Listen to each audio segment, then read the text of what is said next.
Initially, when I was very young, I met this woman who was a friend of an aunt of mine, and she'd come to Nepal with the first missionaries in the 1950s, I think, late 1950s.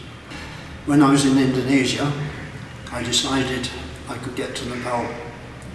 I had a flight back to London. I was stopped off in Kathmandu in June 1971.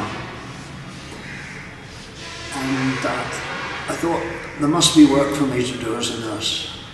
I came to Boudhanath and I met the Pradhan Panch then, who was who was Boudhanath Sakya. And Boudhanath, he said, yes, it'd be good if I could come and work in the health post here. And a woman, Max Matthews, who lived at Tinchuli, she was a teacher at Lincoln School, and she was trying to help the Tibetans. And she encouraged me to come and work here, and gave me lodging at Tinchuli, at the house which was later known as Ted's house, because Ted lived there for so many years. It was an old Rana house. It's up off the map here, up the road. Now, the first time I came to Boudhanath, I came walking. I was living in Tripura with a friend, a Greek friend who was with WHO, whom I'd met when I first arrived. And so I walked to Boudhanath from Tripura. And so I walked through Charbil and saw the Charbil stupa. People said there's a big stupa in Boudhanath, so I was coming looking at the stupa. And I saw the Charbil stupa. I thought it was bigger than that. And I asked them, they said, no, Boudhanath is down the road. Coming through from coming down the hill, of course, on my left was Taragal. This was a strange looking building to me. It didn't look Nepali at all. Red brick, funny shaped buildings. Reminded me more of air raid shelters. During the war, I was born in the war, the Second World War, and we had air raid shelters which were round, and these buildings were more like shelters to me. I didn't realise they were intended as architectural achievements. I didn't know quite what it was. Initially, that was my first time into Boudhanath. I came and I saw the health post here.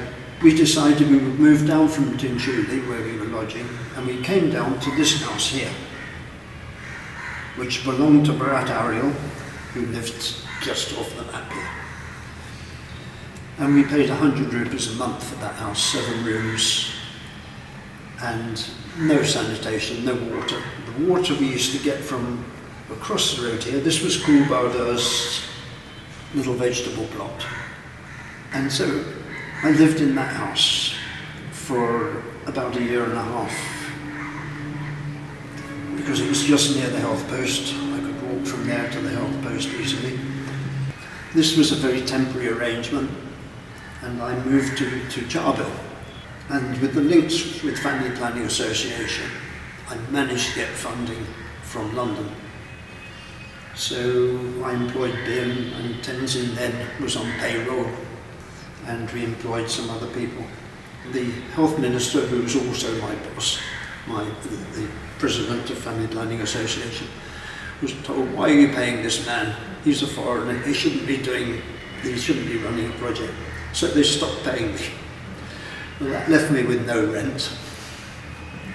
And so Lynn, who was also known as Boudhanath in those days, Lynn and I said, well, if we rent a house together, it would be, I could manage that. So we then rented Mani Lama's father's house in Fulbari, just here. And that was okay. I didn't like sharing a house, but it was okay. And later, after some time, I got paid again. Then when I had money, I could rent another house myself. And there's a plot of land here. It's just here. And there was a house built here. That was, again, Bharat Ariel's house. And I built another floor on that house because I kept getting visitors and they moved in. And Nani Maya's house is just here. Then there was Krishna's house here. He had a couple of water buffaloes, so I used to get milk from him. And Bharat's house was just round the corner. 1977, to Alison. And she was a nurse who'd worked in Boudhanath. She'd come back with me overland when I bought the Land Rover, and she worked in Boudhanath. She then went back to England, and then she came back, and we got married in 77. We were living there when there was a little upheaval in Nepal. It was going to be, they were having like a referendum on democracy. And I sensed trouble. Everything I was trying to do was, there were political implications. Working was always a little bit difficult because of politics. And I sensed trouble, so I said to my wife, I think you should take Gemma and go back to England. And that was from this house. So they went back, and I continued living here for a few weeks, sold up everything, and then moved, and I stayed with some friends in Delhi Bazaar. So that's really the various locations I've lived in Boudhanath.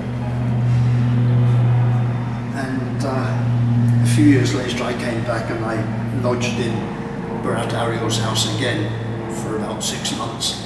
When I came back and did work in Sindhupajak again in 1983. So I lodged there again. And now this time I'm living in Cheltenham. Yeah.